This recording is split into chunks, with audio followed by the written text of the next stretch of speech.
How to make my CRA account. Hey everyone, welcome back to our channel. In today's video we're going to learn how you can make your CRA account, so make sure to watch the video till the end.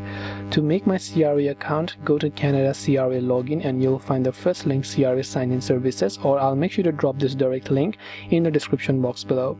Scroll down over here to my account or my business account depending on what you want to do, so I will select my account since it's for individual.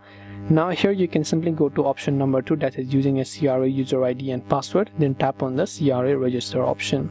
So when you go to the CRA register option over here, you will see all this sort of information again. Over here what you have to do is, first step is to validate your identity. So you need to have a social insurance number, the date of birth based on your legal documents, and your tax income. So you need to have the tax information based on last year, which is 2023. Now remember, if you're watching this video lately, then you need to have the previous year's worth of tax information, or if you don't have the previous worth, the year before that, you need to have them, and simply make sure to enter the next option, and then you will be able to make your CRA account. This way you can make my CRA account. I hope that this video helped you. If you have got any questions, feel free to leave them down.